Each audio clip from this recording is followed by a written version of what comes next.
आप सुन रहे हैं horror nights with Amit डियोंडे।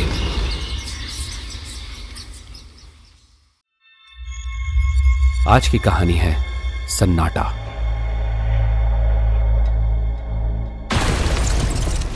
Ajay Mumbai का रहने वाला था। शादी के कुछ सालों बाद अजय की पत्नी अजय को तलाक देकर चली गई। उस दिन से अजय ने लोगों से मिलना जुलना बंद कर दिया। उसने अपना घर बेचकर एक वीराने में घर बना लिया जहां वो अकेला रहता था। उसके घर से ठीक कुछ ही दूरी पर एक क्रिश्चियन कब्रिस्तान पड़ता था। यूं कहा जाए कि अजय ने अपना घर ही कब्रिस्तान में बना लिया था तो गलत नहीं होगा। लेकिन पिछले कुछ दिनों से अजय को वहां पर थोड़ा अजीब सा डर महसूस होता था और उसने अपने इस डर के बारे में कब्रिस्तान के चौकीदार डेविड से भी पूछा। डेविड, यार पिछले कुछ दिनों में इस कब्रिस्तान में मुझे अजीब सा खौफ महसूस हो रहा है, तुमने कुछ नोट किया क्या?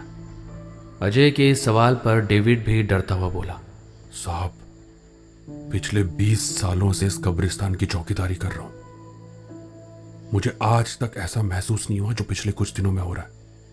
और आपने भी मुझसे यही बात की। मैं तो खुद आपसे बात बोलने वाला था।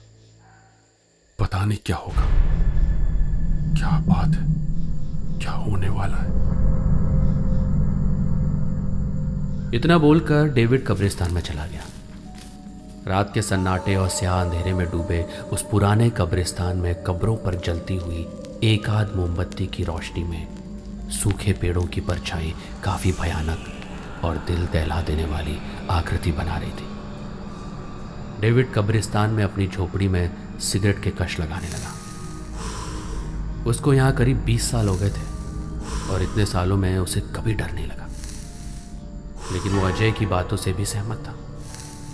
उसे भी करीब 15-20 दिनों से अजीब सा डर लग रहा था। यूं कह लो, जब से वो कुछ दिनों के लिए अपने गांव गया था और उससे लौटने के बाद वहां का वातावरण, वहां की आबो हवा कुछ रहस्यमयी और खौफनाक सी हो गई थी। गहराती रात के साथ ही पूरे कब्रिस्तान में खून जमा देने वाली ठंड सी हो जाती है। सूखे ठूंठ हो चुके पेड़ों में छिपे उल्लुओं की डरावनी आवाजों के बीच किसी बच्ची की हंसने की आवाजें गूंज उठती हैं। फिर कुछ अजीब सा शोर उसे सुनाई देता है, जैसे कुछ लोग बातें कर रहे हैं। डेविड के दिमाग में अजय की कई बातें चल रही थी कि अचानक वो एक बच्ची के खिलखिला देने वाली हंसी की आवाज से उठ बैठा। उसने अपनी टॉर्च की रोशनी उस ओर फेंकी जहां से हंसने की आवाज आ रही थी। टॉर्च की रोशनी में डेविड ने एक परछाई देखी जो उस कब्र के पास उल्टा बैठकर बातें करती हुई हंस रही थी। ये देखकर डेविड चिल्लाया, कौन है? कौन है वहां पर? मगर अचानक डेविड के शरीर के सारे रोंगटे खड़े हो गए और खामोशी छा गई। कुछ ही पल बाद सूखी घास के चरपराने की आवाजों के साथ पेड़ों पर उल्टे लटक रहे चमगादड़ अपने डैने फड़फड़ाकर ची ची करते हुए इधर उधर मंडराने लगे। डेविड ने देखा कोई बच्ची तेजी से भागी और फिर अंधेरों में खो गई। डर से कांप रहे डेविड ने वापस उस कब्र की तरफ टॉर्च की रोशनी फेंकी। वो देखकर उसकी टांगें जोर जोर से हिलने लगी। उसने देखा एक बिना धड़ की लाश जिसका एक हाथ और एक पैर भी नहीं था वहां पड़ी हुई थी। अचानक डेविड का सर घूमने लगा और वो वहीं बेहोश हो गया। सुबह उठने पर वो लड़खड़ाते हुए कदमों से उस कब्र पर गया जहां रात उसने कटी फटी बिना धड़ की लाश और किसी को बैठे देखा था। ये कोई नई कब्र थी। तभी उसे उस कब्रिस्तान का दूसरा चौकीदार पीटर नजर आया जो उसी के पास चलता हुआ आ रहा था।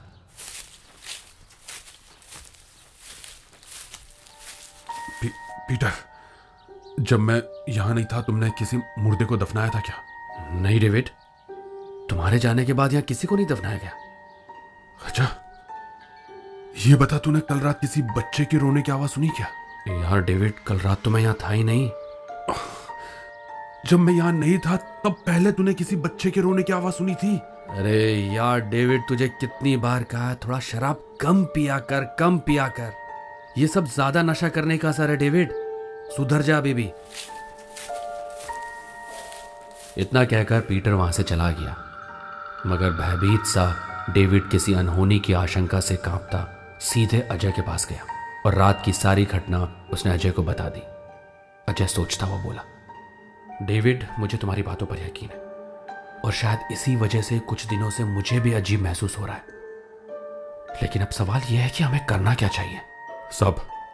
सब मुझे लगता है हमें यह सारी घटना पुलिस को बतानी चाहिए।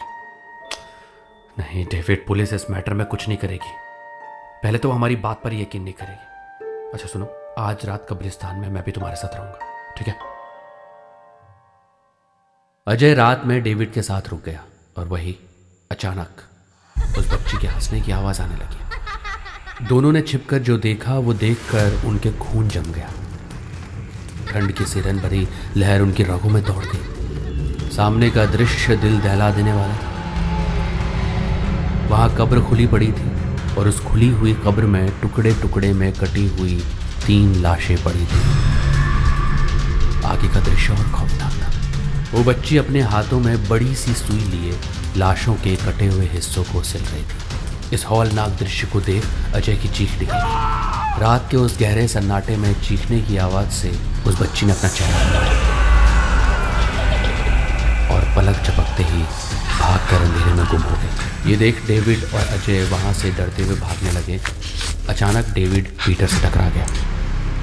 अरे डेविड, अजय सर, आप लोग ऐसे कहां भागे जा रहे हैं रात में और इतने डरे हुए क्यों लग रहे हैं? क्या देख लिया आप लोगों ने? अजय ने एक ही सांस में सारी घटना पीटर को बता दी। सर यहां से कुछ ही दूर पर वो चर्च है ना, हम वहां चलते हैं। फादर डिसूजा से मिलना चाहिए हमें, जल्दी चलिए।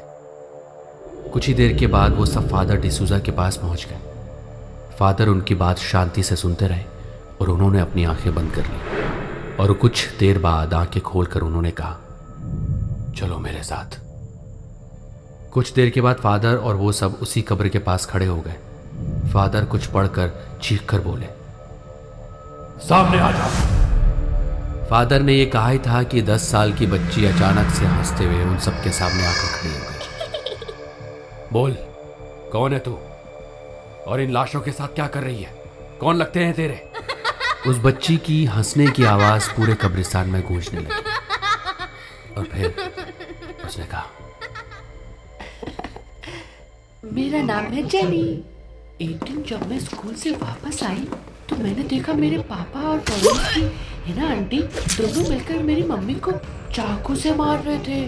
मेरी आंखों के सामने पापा ने हिना आंटी ने मेरी मम्मी के टुकड़े टुकड़े कर दिए और लाश के टुकड़ों को इसी कब्रिस्तान में आधी रात को दफना दिया। और मेरे पापा ने मुझे भी मारने की धमकी दी थी। मैं ये सब देख के बहुत डर गई थी। उसके बाद हर रात मेरे सपने में मम्मी की लाश दिखती है। वो मुझे उठाकर कब्रिस्तान लाती है और फिर मैं यहाँ बैठकर सुई से मम्मी को सिलती रहती हूँ। और देखो, मैंने अपनी मम्मी को पूरा सिल दिया। और पता फिर क्या हुआ? एक दिन मम्मी की सिली हुई लाश हमारे घर आ गई। घर में मैं, पापा और हिना आंटी रहते थे।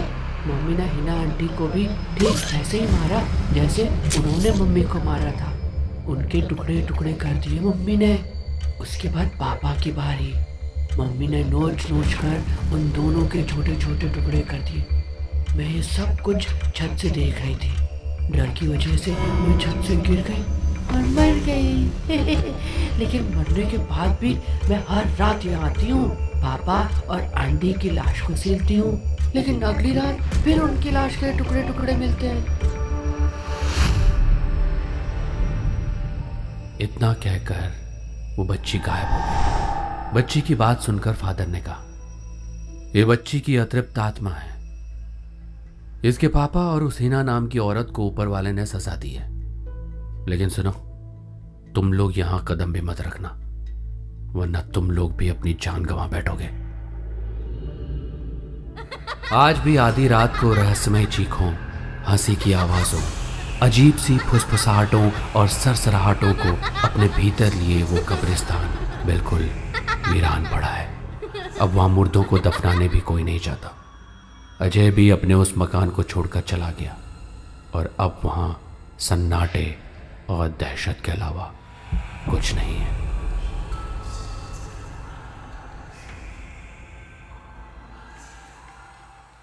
दोस्तों, ऐसी हॉरर स्टोरीज के लिए सब्सक्राइब कीजिए हमारा channel horror nights with Amit Deoni. Bell icon दबाना मत भूलिएगा।